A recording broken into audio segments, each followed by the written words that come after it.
Alain Foka, tu fais quoi au Togo? Alain Foka, dis-nous ce que tu fais au Togo. Si vraiment ce que on dit, tu n'es pour rien, comme tu l'as dit dans ton interview, tu fais quoi au Togo? Tu fais quoi dans le gouvernement togolais jusqu'à ce que tu ne mérites 3 gardes-corps, un appartement ici et un chauffeur? Tu es quoi dans le gouvernement? Tu cherches quoi derrière fort? Et je me demande, quand tu as fini ta mission en France, n'as-tu pas de demeure chez toi à Cameroun? Vous n'avez plus de maison en Cameroun, au Cameroun plutôt. Et c'est au Togo vous allez descendre pour mettre la fondation de votre association ou bien votre fondation haute là. Tu n'as plus de demeure au Cameroun, bien comment? Si tu n'es pour rien, tu fais quoi derrière fort? Dis-nous ce que tu es dans le gouvernement. Ça c'est un. Mais Togolais, c'est Togolaise. Moi, selon moi, la première des choses à changer ici au Togo, c'est le monument de l'indépendance. Je ne sais pas le pourquoi le coût du monument de l'indépendance est tordu. Peut-être il y en aura des explications, mais on s'en fout de ces explications. Il faudrait le changer. Il y a quelque chose de spirituel qui est là-bas. Donc sur ce, selon moi, il faudrait qu'on change le monument de l'indépendance. On ne peut pas dire que quelqu'un est indépendant ou bien il a eu sa libération et puis son cou sera encore tordu. Vous pouvez avoir des explications du paravent, mais maintenant, on doit changer tout dans le pays. Donc sur ce, la première des choses, c'est de modifier le monument de l'indépendance du Togo. Je ne sais pas si je suis clair dans mes propos. Deuxièmement, le gouvernement togolais, la minorité pieuse comme on le dit, ils sont en train de nous maltraiter parce qu'ils n'ont pas leurs enfants, leurs descendants ici dans le pays. Donc sur ce, j'invoque tous les gens de la diaspora de chercher un à un leurs enfants, filles ou garçons, de leur rendre les pièces de leur monnaie. Rendez les pièces des monnaies des gens du gouvernement à leurs enfants à l'étranger. Cherchez et trouvez-les. Si on les tord là-bas aussi, ils vont cesser de faire ça ici. Parce que leurs enfants ne sont pas ici. Ils envoient les soldats pour nous maltraiter, pour nous torturer ici. Cherchez leurs enfants un à un dans la diaspora. Maltraitez-les aussi. Et ils sauront que c'est vrai que ce qu'on fait là, ce n'est pas du tout bien.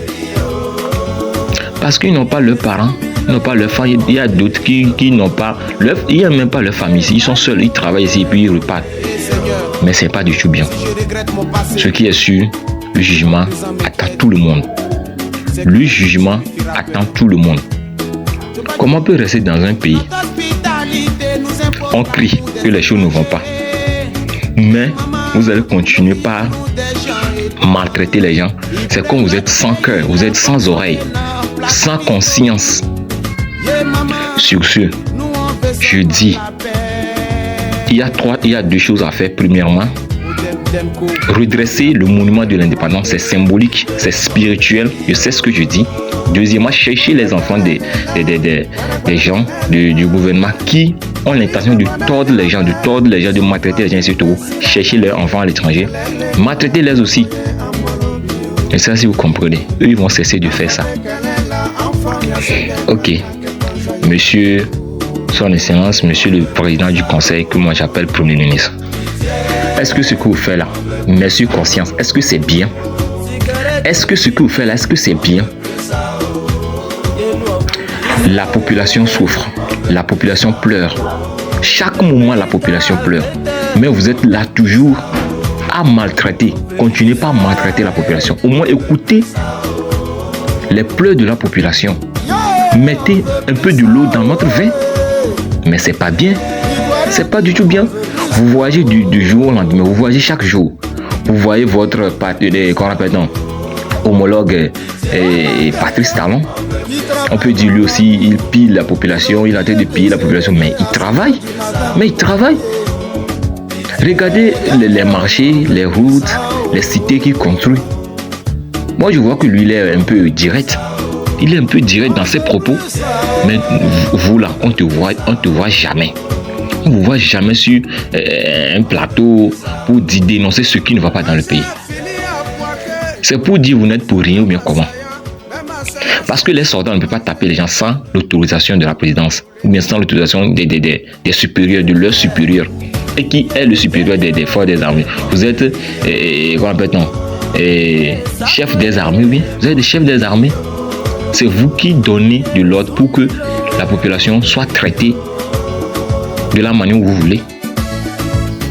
Ce que moi je demanderai humblement de vous. Et il y a un de vos oncles qui a dit: quittez humblement le pouvoir, laissez le pouvoir humblement et demain sera meilleur pour vous. Là, vos enfants, vos descendants peuvent avoir ou bien auront droit à leur territoire. Vous voyez un peu. Mais si vous quittez dans la dictature, on vous chasse et autres, ce n'est pas du tout bien. Moi, j'ai des respects pour vous, Monsieur le Président. J'ai des respects pour vous totalement. Mais la manière dont les choses se passent, chacun perd sa confiance sur vous. Ce qui a fait que tous les enfants de 0 à 5 ans, même de 5 ans à 18 ans, tout le monde, votre nom devient bonjour. Ça remplace le bonjour. Faure Gnassingbé remplace le bonjour au Togo. Mais ce n'est pas du tout bien. Son Excellence, Monsieur le Président du Conseil, mettez un peu de l'eau dans votre vin. Et dis, je profite de ce message pour dire au corps habillé de chercher à connaître leur travail. On dit force de sécurité et non force de désordre, force de maltraitance. Les corps habillés, si vous portez l'habit, vous croyez que vous êtes autre chose, vous êtes extraordinaire, vous n'êtes plus des êtres humains.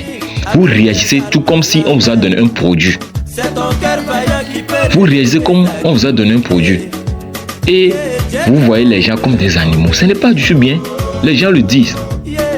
Les gens continuent pas à le dire. Après votre service, vous redeviendrez des civils. Vous redeviendrez des civils. Mais vous traitez les gens avec doléance, traitez vos frères, vos soeurs avec doléance. Ce n'est pas du tout bien dans le pays. Vous recevez plutôt des invités, vous les traitez bien, mais les gens du pays même, non. La preuve, les grandes sociétés au Togo sont gérées par les étrangers, ou bien les Togolais n'ont pas de capacité de gérer les choses bien comment. Les Togolais n'ont pas de capacité de gérer les choses bien comment. Mais si vous faites ça comme ça, ce n'est pas du tout bien, c'est que vous nous minimisez. Vous nous minimisez parce que si vous appelez d'autres personnes, les étrangers de venir gérer nos propres sociétés ici, d'après, ils vont se moquer premièrement de vous, Monsieur le Président. Ils vont premièrement se moquer de vous parce qu'ils vont dire: ah, faut les laisser là-bas. Est-ce que tu as des gens compétents avant de nous appeler à travailler pour vous et autres? Mais non. Le linge sale se lave en famille. S'il y a quelque chose qui ne va pas, dites-nous ça. Venez sur les médias. Parlez-nous. On a besoin de votre parole, Monsieur le Président. S'il vous plaît, les gens qui sont enfermés politiquement parce qu'ils ont dénoncé la vérité, s'il vous plaît, Monsieur le Président, laissez-les. Leurs familles en ont besoin d'eux.